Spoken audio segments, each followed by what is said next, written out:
Hey YouTube, it's Carrie, and it is a Saturday, a really lazy day, lazy morning for me, and I think I'm covering the microphone.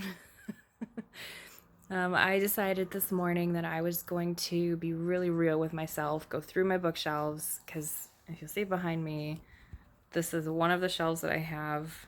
These are all my favorites. I'm definitely keeping these, but there was a lot of junk on the bottom shelf and kind of in the middle that I just know I'm never going to read again. And I just decided to be like really brutally honest with myself. Like, all right, you got to get rid of some stuff because there's like no space here.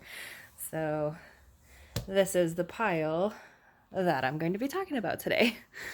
I decided to pull a bunch of books that were on the other side of the room that were already in a stack that were going to be unhauled and just add them to this and talk about all them all at once. So these are the books that I'm going to be getting rid of. Either because I already read them and I know I don't want to read them again, or because I've never read them and they just do not interest me. My tastes have changed since I bought them, or I started to read them and then I decided I didn't want to finish and DNF them. So let's just get started. The ones that I already knew I was going to get rid of and they were already in the to-go pile. I have 3 books by Heather Graham. These are traditional romance novels, and it starts with Golden Surrender. And I tried to read this. It was just really cringy and just cliche and not great writing, even though she's got a lot of experience with writing. I actually am keeping one of her romance novels on my shelf. It is the second one. I'm pointing the second shelf. It's in there. I'm keeping one of her books because I really did enjoy that one, but like I started reading these. They're about Vikings and I just was not a fan. So getting rid of those. And I'm getting rid of The Girl with the Dragon Tattoo because I have the audiobook of it, and that's how I got through reading it. And now that I have the audiobook, I don't have to keep the paper copy anymore.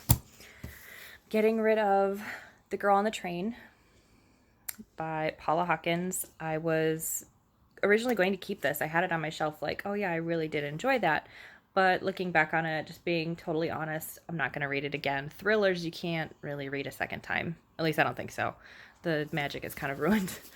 Speaking of magic, getting rid of Stolen Magic by Gail Carson Levine. I didn't realize when I bought this that it was book number 2, and I tried to like push through it and figure out what was going on, but you'd really have to go back and read book number 1 in order to understand what's going on in book number 2, and I'm just not motivated to do that. Getting rid of another book that I did read called The Clairvoyant of Calle Ocho by Anjanette Delgado. And it was really good. I mean, it's about a clairvoyant. It's like a cozy mystery. It's just not one that I am looking to keep. I have plenty of cozy mysteries that I am keeping. Let's see, this entire stack, that stack, this stack. These are all cozy mysteries. And then there's 4 of them right there. Plenty that I am keeping, just not that one in particular. I did read book The Cove by Ron Rash. It has a very dramatic ending, but for most of it, it is very slow-paced, and it was just kind of boring. So I don't plan on rereading that.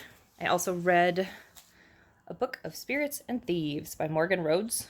Again, it was really good, but not good enough to make me want to continue on with the series, and I'm not going to go out of my way to try to find the other books, and I don't plan on rereading this one. So away it goes, along with a book by Michael Crichton. It's a heavy one called Prey.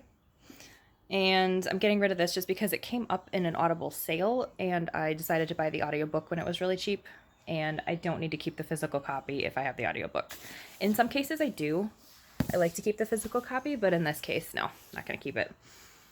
All right, and now getting on to the books that I pulled off of my shelf that originally I was going to keep, but I've taken a good hard look at them and I'm really questioning why I'm keeping them. I've decided these ones are going to go.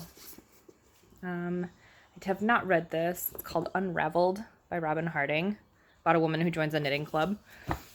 A book of short stories called The Book of Irish Weirdness. I don't even know.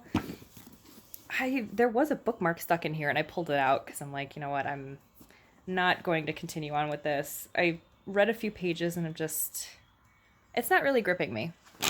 Like short stories, no, I don't want to keep it. A book that I did read, but I don't remember much about. I think it's about a guy with narcolepsy, called The Little Sleep by Paul Tremblay. Did like it when I read it, but I'm not interested in reading it again, if I'm totally honest. And a book that I swear I have read, but I have no memory of reading this book. Even after reading the synopsis, I'm like, wait a minute, what? It's called What Was Lost by Catherine O'Flynn. And I swear I read it. It was in the pile with the books that I read, but I don't remember reading it at all. And if that's any clue as to like how interesting the book was. I am getting rid of my copy of The Help by Catherine Stockett, because I feel like the movie is a very fair adaptation of the book.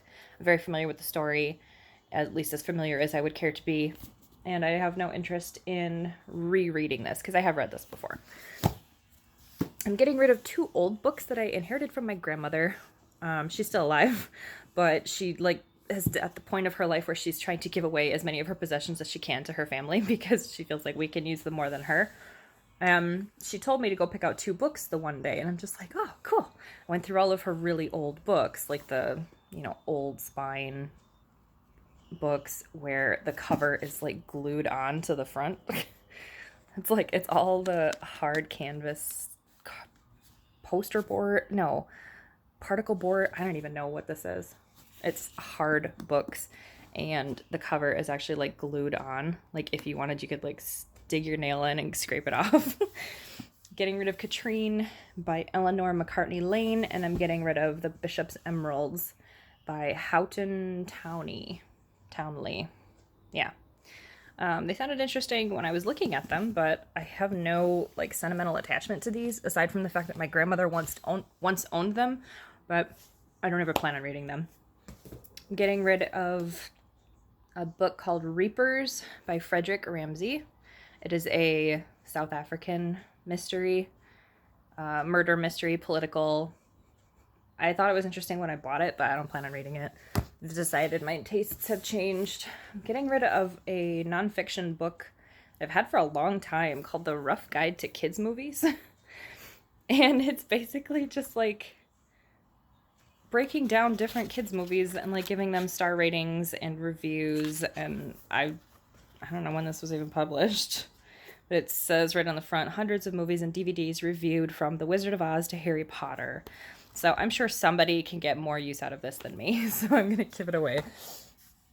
I'm getting rid of a book by one of my favorite authors, and I'm kind of sad to do this because like her books are this entire 10-book series right here, and then everything back here, this top shelf, and then everything behind it in the second row is all her mystery series. And I have one of her other standalones called When, but this one by Victoria Laurie called Forever Again, just the subject matter in it rubbed me the wrong way, and I couldn't love it. It deals with suicide, and I couldn't wrap my head around the decisions that the characters made, and it just soured the whole story for me. And I do enjoy her writing. I feel like her characters are awesome, but I don't ever plan on reading this one again, so I am going to give it away so that maybe somebody else can enjoy it. And I'm getting rid of, no judgment please, getting rid of my copies of 50 Shades of Grey, 50 Shades Darker, and 50 Shades Freed, as well as I'm getting rid of Grey and Darker, the 2 books that I don't even know if the third one is out yet, if she's writing a third one. These are from Christian's perspective. The original 3 are from Anna's perspective, but they're like the same story. I was not a fan of Darker. It's way too similar to the second book, and I understand you can't change anything when you're coming into a series that's already established and you're just writing a book that goes with it. I get it. You can't change anything, but it was way too similar. It was like reading the exact same book. What a waste of space on my shelf. And I do own the audiobooks for the first 3 books at least. I don't know if I own the book for Grey. Like I'm very familiar with the story. I've read it many times, but if I ever decide that I want to read it again, I'll just read the audiobook, even though the narration is less than spectacular. I've previously read the first 2 books in the Shopaholic series by Sophie Kinsella, and I'm just not as connected to the characters as I feel like I should be in order to justify keeping books 3 and 4, which are Shopaholic Ties the Knot and Shopaholic and Sister. I don't know which one comes out first. I feel like somebody else will enjoy these much more than me, so I'm going to get rid of them. I'm getting rid of a book that I did read that I liked when I read it, but looking hard at it, I don't remember what happens and not really going to read it again. Called Hunting and Gathering by Anna Gavalda. It is very atmospheric. You get a good sense of the characters and the setting, and it was written very well, but I don't remember much about it, and it is quite a hefty book. So I'm like, I'm not gonna read it again. Let's just put that on the pile. A book by Victoria Holt called The Queen's Confession. I have a bunch of Victoria Holt books, actually. There are more in the stack on the bottom shelf, more paperbacks down there, and then I have, I think, two of them in that middle shelf on the bottom. And then I have a whole stack of them still at my parents' house because I fell in love with her writing and like her settings. I feel like it's very interesting. She writes adventure stories, but she's an older author. And I read this book about Marie Antoinette, and I thought it was very interesting when I read it, but I'm not going to reread it because it is the Queen's Confession. It is really chunky, and I am just going to pass it on to another reader. My books are falling. Okay. I'm like setting them down right in front of me, and they're just like collapsing in my lap. All right. I'm getting rid of a book that I read called Pleasure and Purpose by Megan Hart. This is a book about an order of women. They're kind of like nuns, but they are definitely not. They become like, it's called the Order of Solace. They're handmaidens, and they provide services for men who are troubled. What is it? Their greatest pleasure is granting solace. And so in granting solace, they end up like sleeping with their clients, giving them all the pleasure. It was very dirty. There's a threesome sex scene in one of the stories because it's three short stories. But yeah, it was interesting. When I read it, I hadn't really read anything like that before. Not specifically like that, but I'm just not going to reread it, if I'm honest with myself. And then I'm getting rid of a couple books that I was really debating whether or not I should keep, because I did enjoy them. I'm getting rid of The Princess Bride by William Goldman. I have read it. It's written very interesting in a way, but I am a big fan of the movie, and I feel like I can't help but compare the movie to the book, and if I'm honest, I prefer the movie.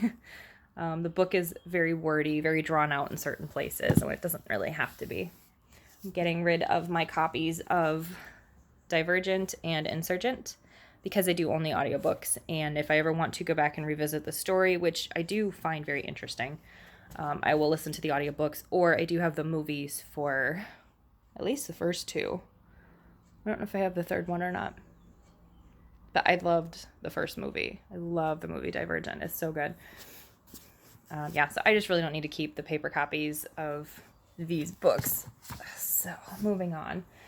And then I found an author that I really did enjoy. I read one of her books of short stories, and I really, really liked it. And I decided to start picking up all of her books that have to do with dragons.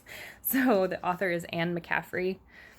And I'm getting rid of just 2 of her books that I think fall later on in the series, but I haven't read everything that goes up beforehand. One of her books is down here in the second row. You can't see it. It's behind that book. And it's a collection of the first 3 books that she wrote. And I do have the collection of short stories, and I have at least the first book in the series in terms of like chronological order. I have that one, and then I'm keeping one other one, but these 2, I have no idea where they fall in the list, and I have not read enough of them to justify keeping them if they're so far back in the series that I don't know when I would ever get to them. They're called Moretta, Dragon Lady of Pern, and The Chronicles of Pern First Fall. So, getting rid of those. And that is that I did pull out several books, 4, 5, 6, 7, 8 books that I think I'm going to do the first chapter tag or first chapter challenge, whatever that is. With these, I'm going to do my version of it where I just read a chapter or two and decide at that point if I'm going to keep it or if I'm going to get rid of it.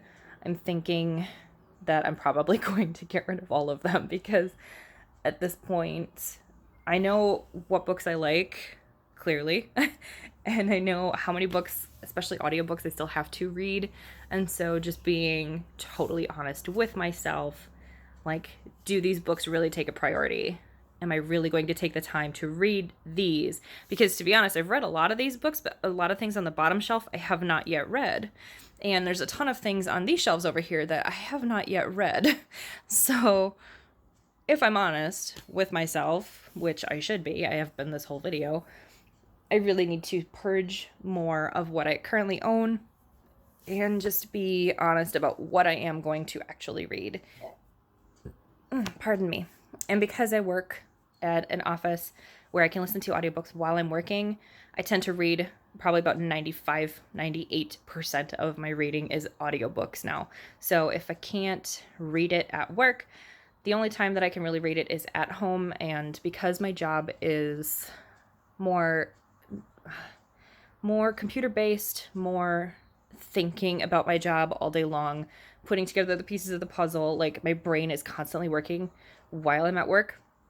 When I get home, I just want to shut it off and like watch TV, watch YouTube videos, do something different because my brain just wants to be quiet. And for some reason, it's difficult for me to then pick up a book and focus on the story and try to remember what characters go where. But it's weird because it's the same with like a TV show. Like you still have to think about the characters and the stories. So I do still read, but paper books have definitely taken a wayside for me, which is way different than it ever has been. So yeah, those are the books that I am getting rid of. I don't even know how many that is. I'll put a total number on the screen once I actually do figure that out. But yeah, just wanted to share with you the books that I'm unhauling. I hope everybody is having a fabulous day because I am having a fabulous Saturday. Even though it's really still icky outside. It will get better soon. There are green buds on trees. Spring is here. All right, I'll talk to you later. Bye.